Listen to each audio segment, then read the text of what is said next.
Welcome into the Cleveland Browns Report by Chat Sports. I'm your host, Matthew Peterson, and on today's show, we're going to break down the latest news and rumors, and not quite the absolute dog days of the offseason. That's reserved for July when only baseball is on, but we do have some OTAs, nuggets to hit on, things like that. So let's start things off with a bit of a free agency rumor out there about the Browns potentially signing Darrell Henderson. I'm going to give this 2 Bernie heads. Now, we use Bernie heads as a scale of believability, 0 Bernie heads being fake news, 4 Bernie heads being believeland. But let's talk about Darrell Henderson. So, Brad Stainbrook from the Orange and Brown Report reported that the Browns brought Henderson in for a workout on Wednesday. Now, that they did not sign him after said workout, and they brought, I remember, Poona Ford in for a workout. It was Al Woods, actually, and they did not sign him either afterwards. So, workouts do not always mean a signing, but I'm going to give it 2 Bernie heads because it does come at a bit of a position of need for Cleveland at running back. Now, some background information on Henderson. He was a 3rd-round pick by the Rams. He played just 4 seasons for LA. He was released middle of last season. If you play fantasy football, you know that it was a head case or a headache between Henderson and Cam Akers. That's why I avoided them both altogether, but no one cares about your fantasy team. Now, Darrell Henderson, his stats over the last 4 years, really good middle of his career, right? 2020 and 2021, 600-plus yard rusher, 10 touchdowns combined. I mean, no, not RB1 numbers necessarily, but remember, no one throws the football more than the Rams do, so running backs aren't necessarily going to flourish in that offense. But last year, just 283 yards and 3 touchdowns, and he was released before the season even ended. Now, when you look at Cleveland's running back room, this is something we are probably getting a bit tired of hearing about, and that is there's a bit of an opening after Nick Chubb, right? You have Jerome Ford, a 5th-round pick last year, who we saw very little of in his rookie season. John Kelly, another former Ram, has more or less been a practice squad guy for much of his career. Now, I know what you're all thinking. Oh, sign Darrell Henderson to replace Kareem Hunt. I'm actually going to push back on that idea. This is not a Kareem Hunt replacement. Right? This is a D'Ernest Johnson replacement, right? Because Kareem Hunt brought a lot of receiving abilities, right? A different set of skills than Nick Chubb had. That's not what Darrell Henderson brings to this offense, right? If he is signed, he's not being signed to be a receiving back. That's more of a Demetric Felton or a Jerick McKinnon, right?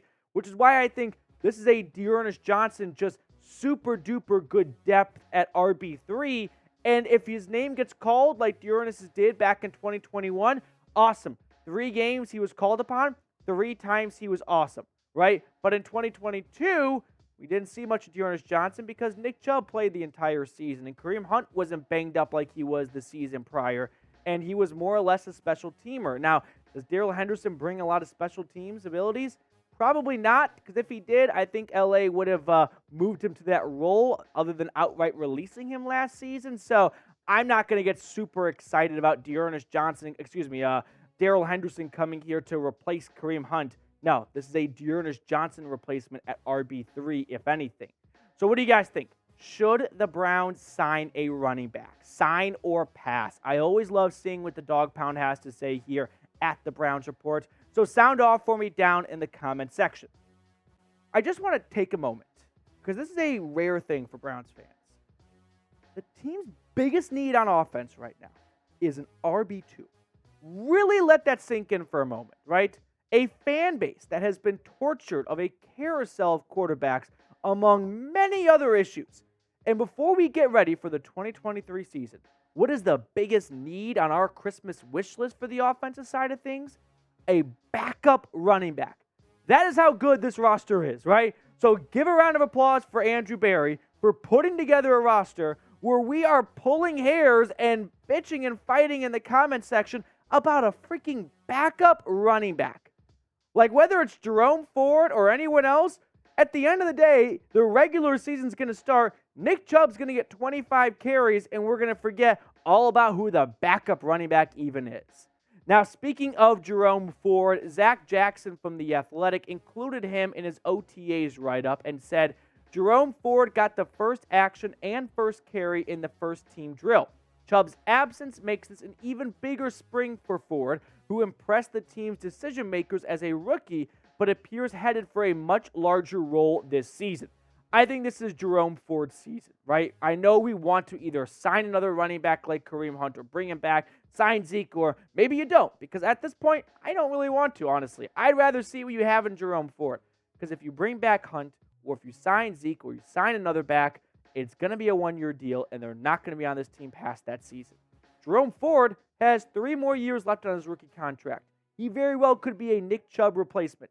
Let's see what he has, right? I can guarantee you one thing. If you sign Zeke or you sign Hunt, you will learn nothing about Jerome Ford this year. But if you don't sign those guys, you will learn something about Ford. It might be good, it might be bad, but at least we'll learn something. And before we get to the second rumor on today's show, today's sponsor, BetUS, is back in the mix, and they've got a great deal for everyone. You got to go to chatsports.com/bet.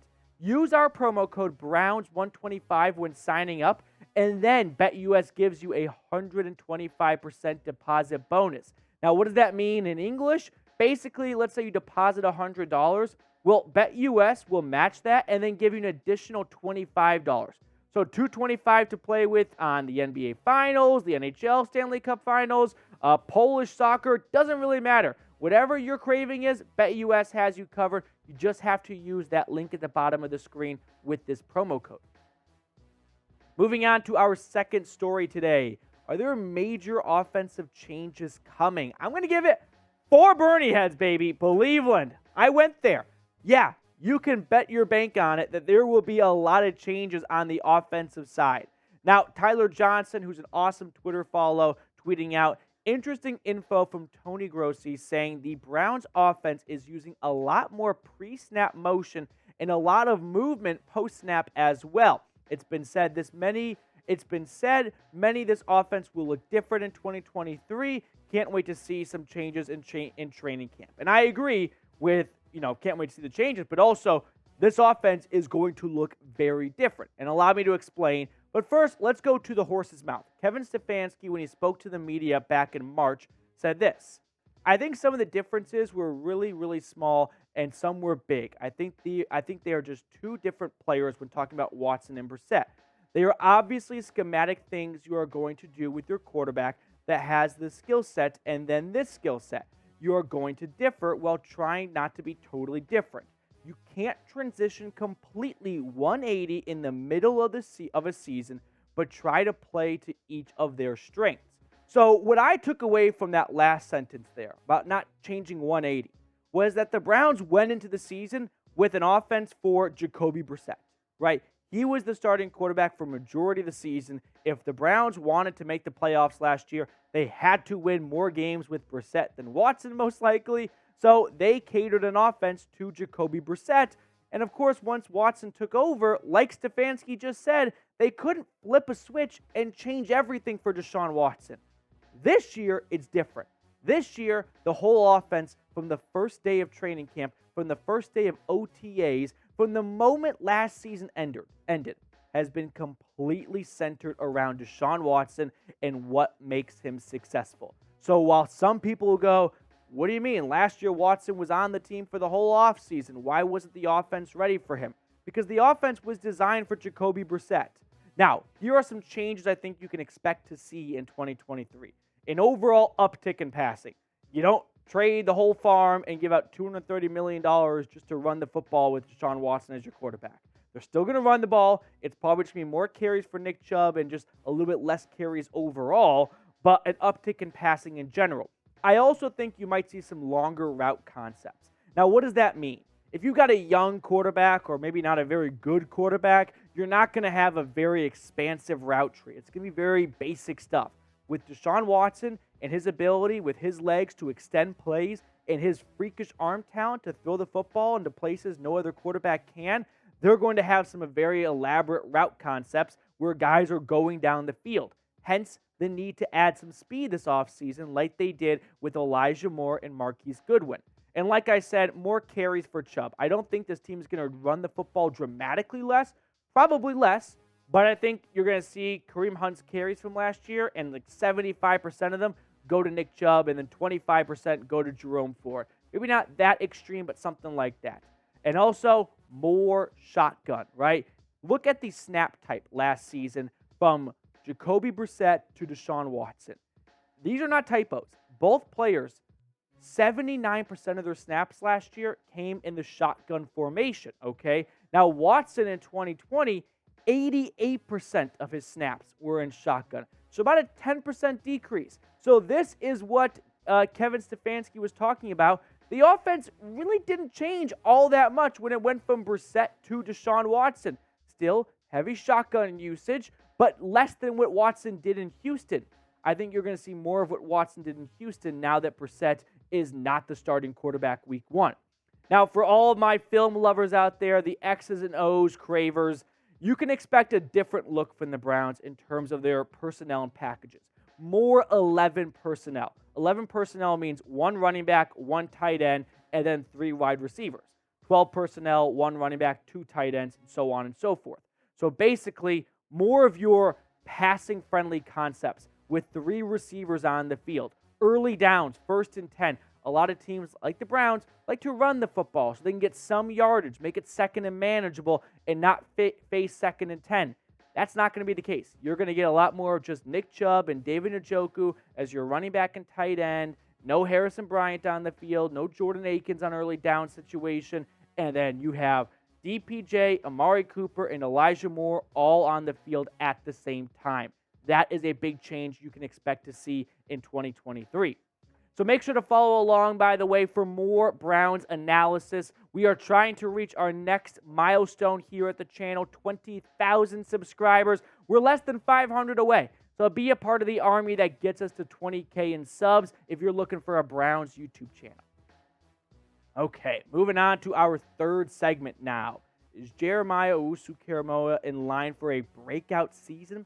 I'm going to give it 3 Bernie heads. I know I could probably go all the way to 4 and be a complete fanboy, but I'm going to pump the brakes just enough and give it 3 Bernie heads.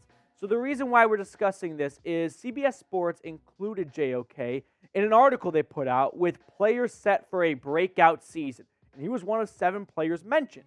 Now, last season, he was ranked 38th out of 81 qualifying linebackers by Pro Football Focus. And if you recall, he only played in 11 games due to a season-ending foot injury, which was the case for the entire linebacker room, right? The whole MO of the linebacker room was finish the year on IR, unfortunately. Now, JOK, a former second-round pick through 2 seasons, has shown more than just a lot of promise, right? He has shown a lot of real tangible, just flat-out production. In his first season, 14 games played, also missed some time, 3 tackles for loss, 1.5 sacks, and 3 forced fumbles as an off-ball linebacker, and that incredible athleticism that's so rare for that position. Also, in this past season, 7 tackles for loss, no sacks, 2 forced fumbles, but a drop in production primarily because he only played in 11 games. Now, CBS Sports' Jordan Dajani wrote this, saying, the Browns made additions on the defensive line in Dalvin, Tomlinson, and Za'Darius Smith, which should open up things for the linebackers. Additionally, the Browns made what I believe is a good hire at defensive coordinator in Jim Schwartz. Schwartz doesn't blitz at a high rate, but relies on his defensive lines to be disruptive and apply pressure on quarterbacks. I think that's good for JOK. And I agree. For starters, the Browns' defensive line outside of Garrett last year was so abysmal that opposing offensive lines were getting to the second level so often, and that's why you saw the Falcons run it 17 straight times in Week 3 last season, or Week 4, whatever it was, because the linebackers couldn't make a tackle because guards, centers, and tackles were getting to the second level every single time. With Dalvin Tomlinson, Siaka Ika, Za'Darius Smith, Obo, and Myles Garrett, that is not going to be the case. And now JOK and his rare speed at that position will be freed up to be flying into the backfield, like the Vikings game in 2021, in rattling off sacks and tackles for loss. So let's show the guys some love. You know I love to do this.